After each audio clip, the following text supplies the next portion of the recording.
வணக்கம். இன்றைய முக்கிய செய்திகள். காரைக்கால் மீனவர்கள் மீது புதுச்சேரி அரசுக்கு அக்கறை இல்லை என முன்னாள் எம்பி ராமதாஸ் குற்றம் சாட்டியுள்ளார்.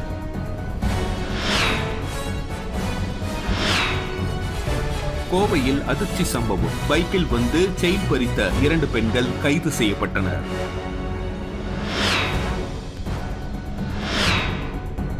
இருபத்தைந்து வாகனங்களை ஒற்றை நபராக சேதப்படுத்திய 17 வயது சிறுவன். அதிர்ச்சி சம்பவம்.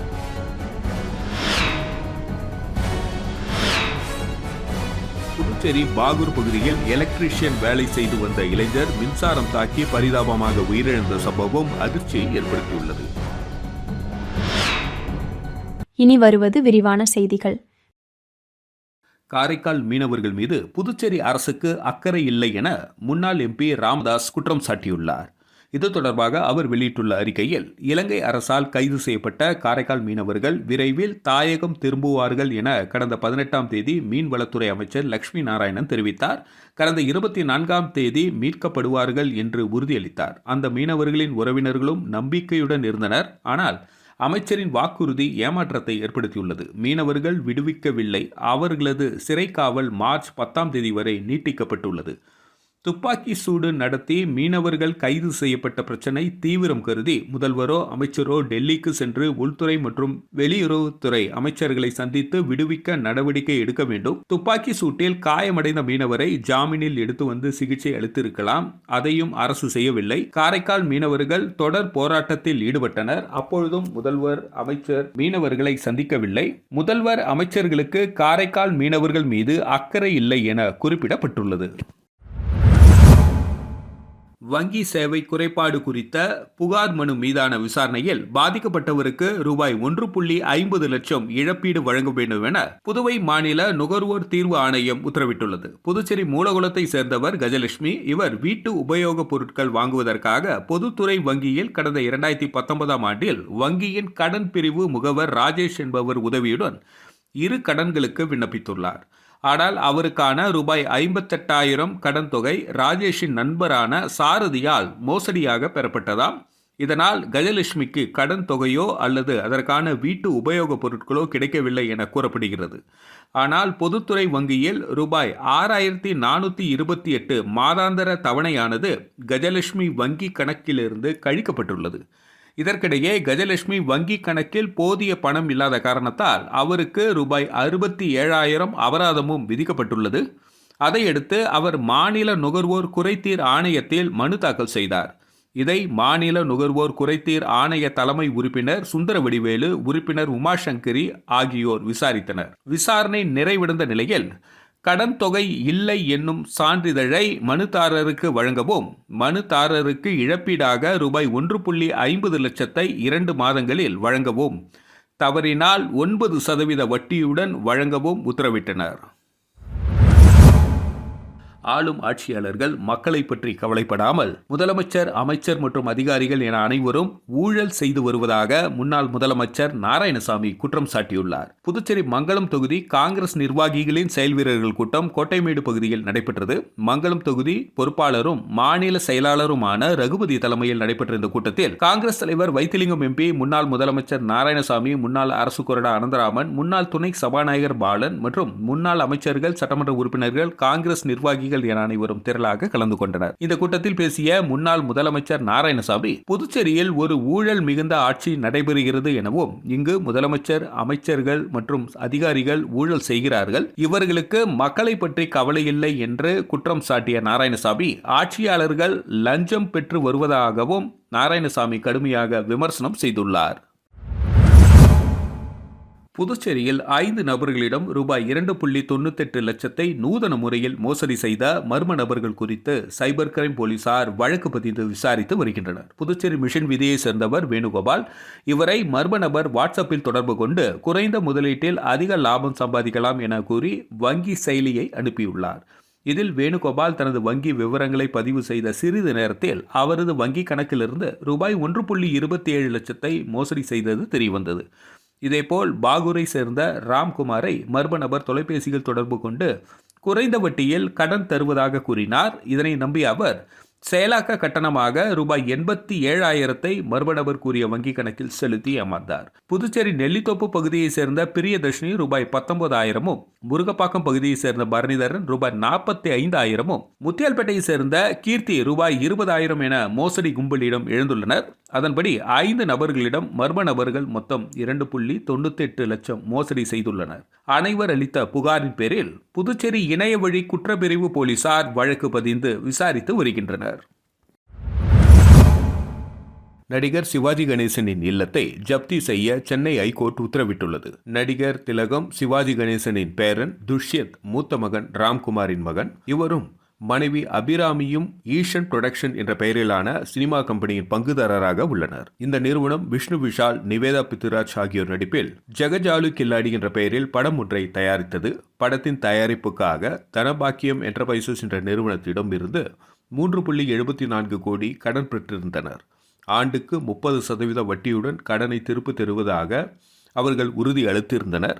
ஆனால் இந்த விவகாரத்தில் வாக்குறுதிப்படி அசலையும் வட்டியையும் துஷ்யந்த் தரப்பில் திருப்பித் தரவில்லை. இதையடுத்து இந்த விவகாரத்தில் தீர்வு காணும் பொருட்டு சென்னை ஐகோர்ட் ஓய்வு பெற்ற நீதிபதி ரவீந்திரன் மத்தியஸ்தராக நியமிக்கப்பட்டார். அவரின் விசாரணையை தொடர்ந்து கடன் தொகை, வட்டி என மொத்தம் 9,02,40,000 ரூபாயை வசூலிக்க ஏதுவாக ஜெகஜாலு கில்லாடி என்ற படத்தின் ஒட்டுமொத்த உரிமையையும் ஒப்படைக்கும்படி 2024 ஆண்டு மே 4 நீதிபதி ரவீந்திரன் உத்தரவுப்படி இருந்தார். உரிமத்தை விற்று கடன் தொகையை ஈடு செய்து மீதி தொகையை தயாரிப்பு நிறுவனமான ஈஷன் நிறுவனத்திடமிருந்து பெற்றுக்கொள்ளுமாறும் அவர் தனது உத்தரவில் கூறியிருந்தார். இந்த உத்தரவின்படி பட உரிமையை கோரும் பொழுது படம் முடியவில்லை என்று துஷ்யந்த் தரப்பில் எதிர்ப்பு தெரிவித்ததாக தெரிகிறது. இதையடுத்து மத்தியஸ்தர் தீர்ப்பை அமல்படுத்தும் வகையில் ராம்குமாரின் தந்தையான நடிகர் சிவாஜி கணேசன் வீட்டை ஜப்தி செய்து பொது ஏலம் விட உத்தரவிடுமாறு தனபாக்கியம் என்டர்பிரைசஸ் நிறுவனம் ஐகோர்ட்டில் வழக்கு தொடர்ந்தது. இந்த வழக்கு நீதிபதி அப்துல் குத்தூஸ் முன்னிலையில் விசாரணைக்கு வந்தது. அப்பொழுது பதில் மனு தாக்கல் செய்த ஈஷன் தயாரிப்பு நிறுவனம் சார்பில் அவகாசம் கேட்கப்பட்டது. இதனைத் தொடர்ந்து சிவாஜி கணேசன் வீட்டை ஜப்தி செய்ய உத்தரவிட்ட நீதிபதி சம்பந்தப்பட்ட சார் பதிவாளருக்கும் தகவல் தெரிவிக்குமாறு ஆணையிட்டு வழக்கு விசாரணையை நாளை மறுநாள் ஒத்திவைத்துள்ளனர். 25 வாகனங்களை ஒற்றை நபராக சேதப்படுத்திய 17 வயது சிறுவன். அதிர்ச்சி சம்பவம். செல்லூர் 50 அடி சாலையில் இருந்து கம்மாக்கரை சாலை வரை நள்ளிரவு நேரத்தில் ஆட்டோக்கள், பைக்குகள், கார்கள் என ஏராளமான வாகனங்கள் சுமார் 1/2 கிலோமீட்டர் தொலைவுக்கு நிறுத்தி வைக்கப்பட்டு இருந்தது. வழக்கம் போல் அதன் உரிமையாளர்கள் இன்று வாகனங்களை எடுத்து செல்ல வந்தனர். அப்பொழுது 25க்கும் மேற்பட்ட வாகனங்கள் சேதம் அடைந்திருப்பதை கண்டு அதிர்ந்தனர். இரவு நேரத்தில் எப்படி இந்த சம்பவம் நிகழ்ந்தது என்று குழம்பிய அவர்கள் அங்குள்ள சிசிடிவி கேமராக்களை ஆய்வு செய்தனர். அதில் சாலையோரம் நிறுத்தப்பட்ட வாகனங்கள் அனைத்தையும் ஜேசிபி இயந்திரத்தை கொண்டு 17 வயது சிறுவன் இயக்கி சேதப்படுத்தியது தெரியவந்தது. அதனைத் தொடர்ந்து அந்த சிறுவன் யார் என்று தேடி கண்டுபிடித்த பொழுது அவர் போதையில் இருப்பதை கண்டு அதிர்ந்தனர். பின்னர் சிறுவனை பொதுமக்கள் போலீசில் ஒப்படைத்தனர். பெற்றோரிடம் சண்டை போட்டுக் கொண்டு கோபத்தில் சிறுவன் இதுபோன்று செய்திருக்கலாம் என தெரிகிறது. இருப்பினும் ஏதேனும் போதை வஸ்துகளை பயன்படுத்தி அதன் எதிரொலியாக இப்படி நடந்து கொண்டாரா என போலீசார் விசாரணை மேற்கொண்டு வருகின்றனர். உலக மகளிர் தினத்தை முன்னிட்டு வரும் மார்ச் 8 முதல் பிங்க் ஆட்டோ திட்டம் பயன்பாட்டிற்கு வருகிறது. சென்னை மாநகரத்தில் பெண்களின் பாதுகாப்பினை உறுதி செய்திடும் விதமாக பெண்களுக்கான சுயதொழில் வேலைவாய்ப்பினை உருவாக்கும் விதமாகவும் அரசு மானியமாக தலா 1 லட்சத்து வீதம் 200 பெண் ஆட்டோ ஓட்டுநர்களுக்கு மானியம் வழங்கி ரூபாய் 2 கோடி செலவில் 200 பிங்க் ஆட்டோ திட்டம் செயல்படுத்தப்படும் என்று கடந்த ஜூன் மாதம் நடைபெற்ற சட்டப்பேரவை கூட்டத்தொடரில் அமைச்சர் கீதா ஜீவன் தெரிவித்தார். இந்த திட்டத்தின் மூலம் பெண்கள் மற்றும் குழந்தைகள் பாதுகாப்பாக பயணிக்க பெண் ஓட்டுநர்கள் மூலம் 250 ஆட்டோக்கள் சென்னை மாநகரில் இயக்கப்பட உள்ளன. இந்த நிலையில் சென்னை மாநகரத்தில் பெண்களின் பாதுகாப்பினை உறுதி செய்யும் இந்த பிங்க் ஆட்டோ திட்டம் வரும் மார்ச் 8 முதல் பயன்பாட்டிற்கு வரவுள்ளது. உலக மகளிர் தினத்தை முன்னிட்டு வரும் மார்ச் 8 பிங்க் ஆட்டோ திட்டத்தை முதல்வர் ஸ்டாலின் தொடங்கி வைக்க உள்ளதாக தகவல் தெரியவந்துள்ளது. புதுச்சேரி பாகூர் பகுதியில் எலக்ட்ரீஷியன் வேலை செய்து வந்த இளைஞர் மின்சாரம் தாக்கி பரிதாபமாக உயிரிழந்த சம்பவம் அதிர்ச்சியை ஏற்படுத்தியுள்ளது. புதுச்சேரி அடுத்த பாகூர் திருமலைவாசன் நகர் பகுதியை சேர்ந்தவர் ராஜேந்திரன் மகன் ராஜதுரை. 32 வயதான இவர் எலக்ட்ரீஷியன் வேலை செய்து வந்தார். இந்நிலையில் இன்று வழக்கம் போல பாகூர் பகுதியில் உள்ள ஒரு வீட்டில் மின் இணைப்பு தொடர்பான வேலையில் தனது நண்பர்களுடன் ஈடுபட்டு இருந்தார். இந்நிலையில் மின் வேலையில் ஈடுபட்டிருந்த ராஜதுரை மீது எதிர்பாராத விதமாக மின்சாரம் பாய்ந்து அவர் சம்பவ இடத்திலேயே உயிரிழந்தார். சம்பவத்தை நேரில் பார்த்த பொதுமக்கள் உடனடியாக பாகூர் காவல் நிலையத்திற்கு தகவல் தந்தனர். இதனை அடுத்து அங்கு விரைந்த காவல்துறை அதிகாரிகள் ராஜதுரை உடலை மீட்டு மருத்துவமனைக்கு அனுப்பி வைத்து இது தொடர்பாக வழக்கு பதிந்து விசாரணை நடத்தி வருகின்றனர். மின்சாரம் தாக்கி உயிரிழந்த ராஜதுரைக்கு மனைவி மற்றும் 4 வயது குழந்தை உள்ளது குறிப்பிடத்தக்கது. பாகூர் பகுதியில் மின்சாரம் தாக்கி எலக்ட்ரிஷியன் உயிரிழந்த சம்பவம் அப்பகுதியில் சோகத்தை ஏற்படுத்தியுள்ளது. கோவையில் பைக்கில் வந்து செயின் பறித்த 2 பெண்கள் கைது செய்யப்பட்டனர். கோவை பீளமேடு எல்லை தோட்டத்தை சேர்ந்தவர் கீதாரமணி, வயது 56. நேற்று முன்தினம் இரவு கீதாரமணி வீட்டின் அருகே வளர்ப்பு நாயுடன் சென்று கொண்டிருந்தார். அப்பொழுது அவ்வழியாக பைக்கில் 2 பெண்கள் வந்தனர். இருவரும் வழி கேட்பது போல கீதாரமணியிடம் பேச்சு கொடுத்தனர். அப்பொழுது பைக்கில் அமர்ந்திருந்த பெண் கீதாரமணியின் 4.5 சவரன் தாலி செயினை பறித்தார். கீதாரமணி அலறல் சத்தம் கேட்டு கணவர் மகன் ஓடி வந்து தப்ப முயன்ற 2 பெண்களையும் பிடித்து போலீசாரிடம் ஒப்படைத்தனர். பீளமேடு போலீசார் விசாரணையில் நகை பறிப்பில் ஈடுபட்டது திருப்பூர் மாவட்டத்தை சேர்ந்த கிருஷ்ணவேணி, அபிராமி என தெரிந்தது. இவர்கள் சில தினங்களுக்கு முன்பு துடியலூர் அருகில் ரோட்டில் நடந்து சென்ற மூதாட்டியிடம் செயின் பறித்த வழக்கில் தொடர்புடையவர்கள் என்பது தெரியவந்தது. இருவரையும் போலீசார் சிறையில் அடைத்தனர். புதுச்சேரியில் பாதுகாப்பற்ற முறையில் இளைஞர்கள் பைக் சாகசம் செய்து ரீல்ஸ் எடுக்கும் வீடியோ இணையத்தில் வைரலாகி வருகிறது. புதுச்சேரியில் பல்வேறு பகுதிகளில் பள்ளி கல்லூரி மாணவர்கள் உள்ளிட்ட பலரும் சாலை விதிகளை மீறி பாதுகாப்பற்ற முறையில் இருசக்கர வாகனங்களில் வேகமாகவும் விபரீதமாகவும் விளையாடி அதை மொபைல் போனில் வீடியோ எடுத்து சமூக வலைதளங்களில் பதிவிட்டு வருகின்றனர். இந்த நிலையில் தவளக்குப்பத்திலிருந்து மடுகரை செல்லும் பிரதான சாலையில் மேட்டுப்பாளையம் 4 வழி சாலையின் புதிய மேம்பாலத்தின் அருகே 4 இளைஞர்கள் இந்த சம்பவத்தில் ஈடுபட்டுள்ளனர். கரணம் தப்பினால் மரணம் என்ற நிலைமை இருந்தும் வலைதள பக்கங்களில் லைக் பெற வாலிபர்கள் இப்படி போட்டி போட்டு சாகச செயல்களில் ஈடுபட்டு வருவதோடு வாகனத்தில் பதிவு எண்களை மறைத்தும் விபரீத செயல்களில் ஈடுபட்டு வருகின்றனர். இதனால் மற்ற வாகன ஓட்டிகளிலும் விபத்துகள் சிக்கி பாதிக்கப்படுகின்றனர். இந்த நபர்கள் மீது கடும் நடவடிக்கை எடுக்க வேண்டும் என பொதுமக்கள் வலியுறுத்தியுள்ளனர். சாலையோரம் போக்குவரத்திற்கு இடையூறாக உள்ள டாடா ஏஸ் வாகனங்களை அகற்றும் வகையில் அதற்கு அடிக்காசு வசூலிப்பதை உழவர்கரை நகராட்சி நிறுத்தியுள்ளது. புதுச்சேரியில் சாலையோரம் தெருவோர வியாபாரிகள் தள்ளுவண்டி, டாடா ஏஸ் உள்ளிட்ட வாகனங்களை நிறுத்தி வியாபாரம் செய்கின்றனர். இந்த தெருவோர வியாபாரிகளை நகராட்சி ஒழுங்குபடுத்தியுள்ளன. சாலையில் போக்குவரத்துக்கு இடையூறு இல்லாமல் வியாபாரம் செய்துவிட்டு அவர்கள் வாகனங்களை தினமும் எடுத்து சென்றுவிட வேண்டும். ஆனால் வாகனங்களை எடுக்காமல் அப்படியே அனைத்து சாலைகளிலும் நிறுத்தி வைத்துள்ளனர். இதனால் சாலைகள் குறுகி போய் அடிக்கடி விபத்து நெரிசலும் ஏற்படுகின்றது. இதற்கிடையில் சாலையோரம் போக்குவரத்திற்கு இடையூறாக உள்ள டாடா ஏஸ் வாகனங்களை அகற்றும் வகையில் அதற்கு அடிக்காசு வசூலிப்பதை உழவர்கரை நகராட்சி நிறுத்தியுள்ளது. வாகனங்களை அகற்றுவது குறித்து கலெக்டருக்கு தகவல் தெரிவிக்கப்பட்டுள்ளது. மேலும் இந்த வாகனங்களை கணக்கெடுத்து போக்குவரத்து துறைக்கு சமர்ப்பிக்கப்பட்டுள்ளது. உழவர்கரை நகராட்சி வருவாய் இழப்பு என்றாலும் சாலை பாதுகாப்பு முக்கியம். இதன் காரணமாக இந்த முடிவினை எடுத்துள்ளோம். இனி சாலையில் டாடா ஏஸ் வாகனங்களை நிறுத்தி உழவர்கரை நகராட்சி பகுதியில் விற்பனை செய்வது சட்ட விரோதமானது எனவும் இந்த வாகனங்களை அகற்றுவது குறித்து சாலை பாதுகாப்பு கமிட்டி முடிவு செய்யும் என அதிகாரிகள் தெரிவித்துள்ளனர். தேசிய அறிவியல் தினத்தை முன்னிட்டு புதுச்சேரி முதலியார்பேட்டை வைஸ்மன் பள்ளியில் கைவினை மற்றும் அறிவியல் கண்காட்சியினை பள்ளியின் இயக்குனர் மதிவாணன் தலைமையில் நடைபெற்றது. சிறப்பு விருந்தினராக பாஜக கட்சி மாநில செயலாளர் வெற்றி செல்வம் கலந்து கொண்டு கண்காட்சியினை துவக்கி வைத்தார். இந்த நிகழ்ச்சியில் 1 முதல் 3ஆம் வகுப்பு வரை படிக்கும் மாணவ மாணவிகளுக்கான கைவினைப் பொருள் கண்காட்சிகளுக்கும் 4ஆம் வகுப்பு முதல் 9ஆம் வகுப்பு வரை உள்ள மாணவர்களுக்கான அறிவியல் கண்காட்சியும் பங்கேற்று சிறப்பு விருந்தினர் வெற்றி செல்வம் சிறப்பான முறையில் விளக்கமளித்தார். மேலும் மழலையர் வகுப்பை சார்ந்த மாணவர்கள் பாரத பிரதமர் நரேந்திர மோடி அவர்கள் கடந்த ஆண்டை சிறுதானிய ஆண்டாக அறிவித்ததை முன்னிட்டு சிறுதானியங்களால் செய்யப்பட்ட பல்வேறு உணவு பண்டங்களை தயார் செய்து சிறு தானியங்களின் முக்கியத்துவத்தை அனைவருக்கும் விளக்கி சிறப்பாக கண்காட்சியில் இடம்பெற செய்தனர். இந்த நிகழ்ச்சியில் பள்ளியின் பொறுப்பாசிரியர்கள் திருமதி சோலைராணி, திருமதி அருணேஸ்வரி, ஆசிரியைகள் திருமதி ராதா, திருமதி நிரஞ்சனா தேவி, திருமதி காமாட்சி, திருமதி சாந்தி, திருமதி மலர்விழி, திருமதி வசந்தி, திருமதி உமாதேவி, செல்வி, சத்யவதி ஆகியோர் கண்காட்சி நிகழ்ச்சியினை மிக சிறப்பாக செய்திருந்தனர்.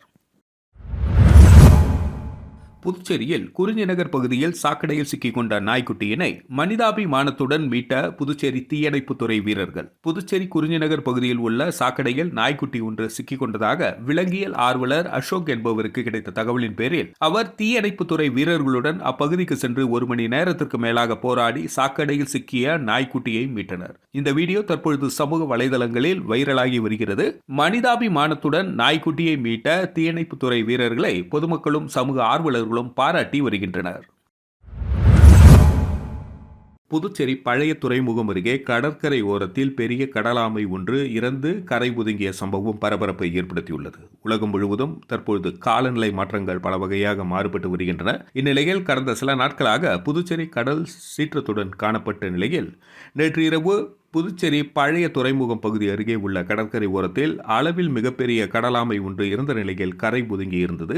இதனை கண்ட அப்பகுதி மக்கள் காவல்துறைக்கு தகவல் தெரிவிக்கவே விரைந்து வந்த காவல்துறையினர் இறந்து கிடந்த ஆமை குறித்து வனத்துறைக்கு தகவல் தெரிவித்தனர். அதனைத் தொடர்ந்து அங்கு வந்த வனத்துறை அதிகாரிகள் இறந்த ஆமை குறித்து விசாரணை நடத்தினர். திடீரென்று புதுச்சேரி கடற்கரையில் ஆமை இறந்து கரை ஒதுங்கிய சம்பவம் சமூக ஆர்வலர்களிடையே பரபரப்பை ஏற்படுத்தியுள்ளது. புதுச்சேரியில் ஏஐடியூசி சண்டே மார்க்கெட் வியாபார தொழிலாளர் சங்க பேரவை கூட்டத்தில் சண்டே மார்க்கெட் சாலையில் 4 சக்கர வாகனங்கள் செல்ல முடியாத வகையில் தடுப்புகள் அமைக்க வேண்டும் உள்ளிட்ட பல்வேறு தீர்மானங்கள் நிறைவேற்றப்பட்டன. புதுச்சேரியில் ஏஐடியூசி சண்டே மார்க்கெட் வியாபார தொழிலாளர் சங்க பேரவை கூட்டம் நடைபெற்றது. கூட்டத்திற்கு பாபு, கார்த்திகேயன், தயாளன் ஆகியோர் தலைமை வகித்தனர். இக்கூட்டத்தில் எஸ். அபிஷேகம், ஏ. தினேஷ் பொன்னையா, சேது செல்வம், அந்தோணி, துரைசாமி ஆகியோர் சிறப்புரை ஆற்றினார்கள். புதுச்சேரி சண்டே மார்க்கெட்டில் சுமார் 800க்கும் மேற்பட்ட கடைகள் உள்ளன எனவும் அதன்படி 3000க்கும் அதிகமானோர் வேலை வாய்ப்பை பெறுகின்றனர். இக்கூட்டத்தில் புதுவை மட்டுமின்றி தமிழகத்தை சேர்ந்தவர்களும் மார்க்கெட்டுக்கு வந்து செல்கின்றனர். ஆனால் வாரத்தில் ஒரு நாள் மட்டுமே இயங்கும் சண்டே மார்க்கெட் பகுதியில் போக்குவரத்து நெரிசலால் வியாபாரிகள், பொதுமக்கள் என அனைவரும் பாதிக்கப்படுகின்றனர். ஆகவே போக்குவரத்து நெரிசலை தவிர்ப்பதற்காக ஞாயிற்றுக்கிழமை ஒரு நாள் மட்டும் சண்டே மார்க்கெட் சாலையில் 4 சக்கர வாகனங்கள் செல்ல முடியாத வகையில் தடுப்புகள் அமைக்க வேண்டும், கண்காணிப்பு கேமராக்கள் அமைத்து போலீசார் ரோந்து பணியில் ஈடுபட வேண்டும் என்பன உள்ளிட்ட பல்வேறு தீர்மானங்கள் கூட்டத்தில் நிறைவேற்றப்பட்டன. மீண்டும் இன்றைய முக்கிய செய்திகள். காரைக்கால் மீனவர்கள் மீது புதுச்சேரி அரசுக்கு அக்கறை இல்லை என முன்னாள் எம்பி ராமதாஸ் குற்றம் சாட்டியுள்ளார்.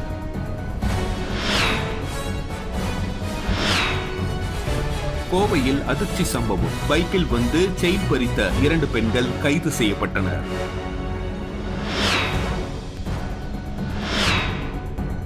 இருபத்தைந்து வாகனங்களை ஒற்றை நபராக சேதப்படுத்திய 17 வயது சிறுவன். அதிர்ச்சி சம்பவம்.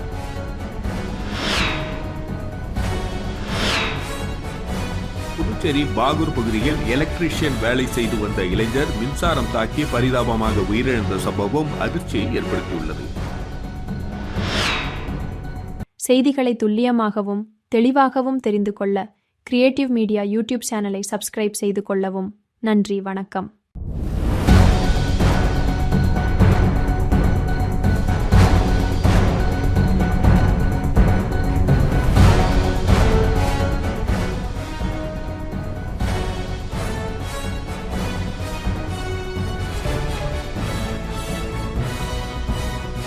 நம்ம சேனலை சப்ஸ்கிரைப் பண்ணுங்க, லைக் பண்ணுங்க, ஃப்ரெண்ட்ஸ்க்கும் ஷேர் பண்ணுங்க.